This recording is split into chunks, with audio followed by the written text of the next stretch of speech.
विश्वविद्यालय में पेड़ काटे गए हैं, लेकिन चिंता मत करिए, प्रशासन कह रहा है कि ये सब छात्र हित में हुआ है। और सबसे दिलचस्प बात ये कि जिन पेड़ों की छांव में सालों से छात्र बैठते थे, अब वहां शानदार लान बनेगा। यानी पहले पेड़ हटाओ फिर घास उगाओ। दीनदयाल उपाध्याय गोरखपुर विश्वविद्यालय में पेड़ कटाई का मामला अब सिर्फ पर्यावरण का मुद्दा नहीं रह गया, ये अब तर्कों, दावों और विरोधियों का पूरा संग्राम बन चुका है। विश्वविद्यालय प्रशासन सामने आया और बड़े वैज्ञानिक अंदाज में बताया कि सागौन के पेड़ छात्रों के लिए परेशानी बन चुके थे। कहा गया कि सागौन के पत्तों से टेनिक एसिड निकलता है जो हेल्थ के लिए अच्छा नहीं होता। घास तक नहीं उगती, छात्र नीचे बैठ नहीं पाते, दीमक भी लगती है, बिल्डिंग को नुकसान भी होता है, सोलर पैनल भी खराब हो जाते हैं। मतलब अब तक लोग समझते थे कि पेड़ ऑक्सीजन देते हैं, लेकिन यहाँ तो पेड़ पूरी यूनिवर्सिटी व्यवस्था का विलन बन गया। अच्छी बात यह रही कि बरगद और पीपल को छोड़ दिया गया, वरना कहीं ऐसा बयान भी आ जाता कि इनकी छाव में बैठकर छात्र ज्यादा भावुक हो जाते हैं। अब प्रशासन का कहना है कि यहाँ 3000 फलदार और मात्र वृक्ष लगाए जाएंगे, रिसर्च होगी, पौधे बिकेंगे और यूनिवर्सिटी आत्मनिर्भर बनेगा। यानी पहले पेड़ काटो फिर नया सपना दिखाओ, और सपना भी ऐसा जिसमें रिसर्च भी है, लान भी है, बाइक स्टैंड भी है, शोपीस पौधे भी हैं और सुंदरता भी है।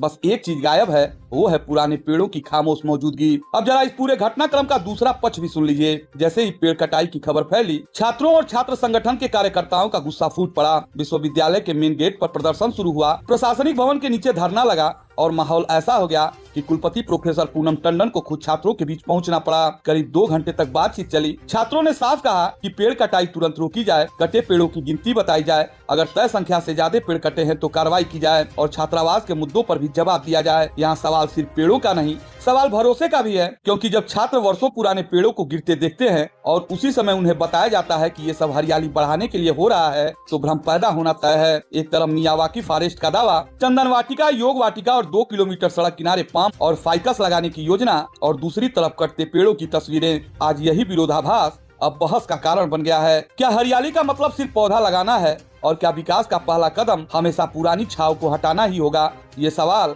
अब विश्वविद्यालय की दीवारों से निकलकर शहर की चर्चा बन चुकी है। प्रशासन कह रहा है कि भविष्य बेहतर होगा और छात्र पूछ रहे हैं कि वर्तमान क्यों उजाड़ा गया। और सबसे बड़ी बात कि जिस कैंपस में कभी पेड़ों के नीचे बहसें होती थी, आज वहीं पेड़ों को लेकर बहस हो रही है। गोरखपुर विश्वविद्यालय की कुलपति अंततः मीडिया के सामने आई हैं और सामने आकर के एक स्क्रिप्ट पढ़ने का काम कर रही हैं। वो कहती हैं कि जिन पेड़ों को काटा गया, जिन सागवान के पेड़ों को काटा गया, उनकी जिंदगी समाप्त हो चुकी थी। 30 वर्ष की आयु वो पूर्ण कर चुके थे। उनसे एक एसिड निकल रहा था जिससे इमारतें खराब हो रही थी, जिससे छात्रों के भविष्य खतरे में पड़ रहा था, उनको समस्या हो रही थी।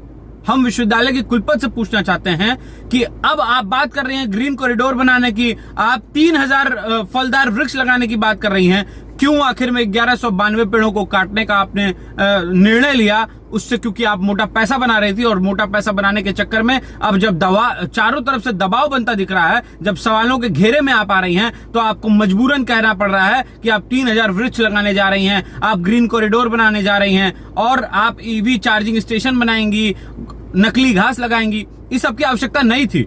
हमको हमारे पेड़ वापस चाहिए। कैसे आप पेड़ ला करके देंगी, ये बड़ा सवाल है। लगातार पैसा बनाने का काम कर रही है विश्वविद्यालय कुलपति, और तथाकथित स्क्रिप्ट पढ़ने का काम बंद करिए। हम आम छात्र हैं, हमको सब पता है, हम पढ़े लिखे छात्र हैं। स्क्रिप्ट पढ़ने मत आइए हमारे सामने। बहुत धन्यवाद।